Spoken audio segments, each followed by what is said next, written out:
How does a bike that swept the podium 1-2-3 last year suddenly become a disaster in 2026?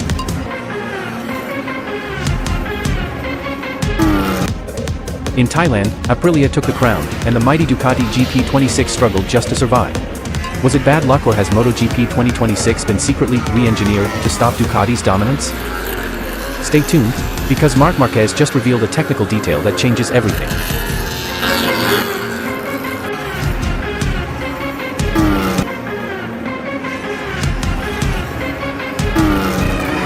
The official story? A DNF. The real story? A broken rim. Marquez admitted that the new double-curb design literally destroyed his wheel. But listen to this, Marc didn't blame Michelin. He didn't even blame the track. He said, "The chassis is different, the tires are different. This isn't just a part failure, it's a sign that the 2026 regulations are pushing Ducati into a danger zone they didn't face last year." Look at the 2026 calendar. It's not a coincidence. The season is packed with technical tracks designed to punish aerodynamic load, Ducati's biggest strength. Combine that with stricter tire pressure penalties and chassis limitations, and you see the pattern. Even legend Jorge Lorenzo admits the game has changed, giving Marc only a 75% chance, but only if he survives these anti-Ducati tracks. So, is Ducati finished? Not yet. Brazil is the next battlefield. If Marquez struggles there, the conspiracy is real. The organizers wanted a fight, and they got it. But never count out the number 93. He's not just fighting other riders anymore, he's fighting the system. Is MotoGP trying to save the 2026 season? Or is Ducati simply losing its edge? I'd love to hear your theories in the comments. Don't forget to subscribe to The Pulse. See you in Brazil.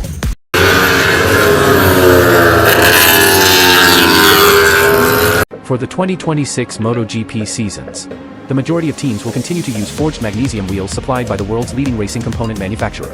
Marquezini, Brembo Group remains the dominant supplier for many factory teams, such as Ducati Lenovo, due to its reliability in producing extremely light and strong magnesium wheels. Technical specifications according to FIM regulations. According to applicable technical regulations, the wheels used must meet the following standards. Material: forged magnesium alloy material is mandatory. The use of carbon materials for wheels is prohibited due to safety concerns in the event of a high impact. Standard size. Maximum front wheel width is 4 inches. Maximum rear wheel width is 6.25 inches. Standard wheel diameter is 17 inches. Tires. All wheels are fitted with a single tire from Michelin, whose contract as MotoGP's official tire supplier runs until the end of the 2026 season. Pirelli is scheduled to replace Michelin in the 2027 season. Then why can such a strong rim still be dented? How big of an impact can damage it? Marquez's incident in Bologna during the Sunday race in February 2026 raises questions about rider safety. It turns out, even though MotoGP rims are made from the highest grade materials, they still have weaknesses when facing certain impacts. In Marc Marquez's case at Buram 2026, there were several technical reasons why the incredibly strong magnesium forged rims could bend or break. First, magnesium characteristics. Stiff but brittle. MotoGP rims use magnesium because it is much lighter than aluminum, which is crucial for the bike's acceleration and agility. Advantages: very stiff, so it doesn't deform easily at 350 km/h. Disadvantages: magnesium is brittle. Unlike steel, which will bend slowly, magnesium tends to crack or break immediately if it receives an impact that exceeds its tolerance limits. Second, the hammer effect of double curves. When Marquez hit the double curve at turn 4, vertical impact, the Michelin tires were already very hot and under high pressure. When hitting a hard curve, the tire is unable to absorb all the impact energy.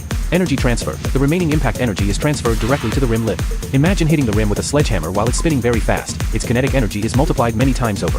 3th extreme temperature factor, thermal stress. The Buram track temperature, which reaches 55 degrees Celsius, plays a major role. The heat from the asphalt and the heat from braking cause the rim material to experience thermal stress. In extremely hot conditions, the molecular structure of the metal changes slightly. Although not to the point of softening, its impact resistance can decrease compared to optimal temperatures. Fourth, angle of attack. Marc Marquez hit the curb while the motorcycle was still at a slight lean angle.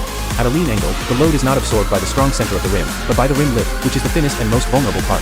The slightest bend in the rim lip will cause the air inside the tire, under high pressure, to escape, causing the tire to burst instantly.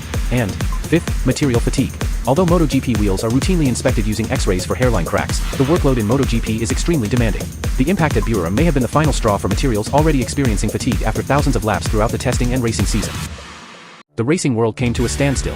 What was previously considered impossible finally happened on the scorching asphalt of the Bur-Rairam circuit in Thailand in 2026. Ducati's absolute dominance, which had dominated the competition, officially crumbled. The Borgo Panigale manufacturer's legendary record of 88 consecutive podiums was shattered. The question is this the beginning of the end of the Ducati era? Here is an analysis of the situation. It wasn't Pecco Bagnaia or Marc Marquez who stood at the top. Bezzecchi, now riding for Aprilia, put in an aggressive performance and claimed a resounding victory. Meanwhile, the Ducati garage turned into a dark zone. Marc Marquez suffered a DNF due to technical difficulties, and reigning champion Pecco Bagnaia fell all the way to 9th, a result that contrasted sharply with their previous dominance. Main issue: Ducati experienced tire and rim issues, which resulted in Marc Marquez failing to finish, DNF, and Francesco Bagnaia finishing in 9th place. So, what really happened? An internal investigation revealed serious tire and rim issues. At a circuit with extreme temperatures like Buram, the Ducati's rim material failed to maintain temperature stability, leading to fatal tire damage to Marquez's bike. This is a rare technical flaw, but it has proven to be fatal at the high level of competition in MotoGP 2026. Despite their slump in the main race, rivals, such as the Aprilia team, acknowledged that Ducati wasn't really struggling, but rather that Aprilia was performing exceptionally well on the circuit. The Ducati boss also emphasized that there was no need to panic over the result. Is Ducati's dominance over? Data-wise, the answer is, not yet. One bad result in Thailand won't completely erase the Desmoseta's technical superiority. However, this result proves one thing: the 2026 season is no longer a simple stroll for Ducati. Aprilia has transformed into a very serious threat. Do you think Ducati will make a comeback, or will Aprilia continue to dominate? Share your technical opinions in the comments. Don't forget to like and subscribe to Trackside Pulse GP to stay updated on our 2026 MotoGP tech insights. I'm Trackside Pulse, and I'll see you in the next analysis.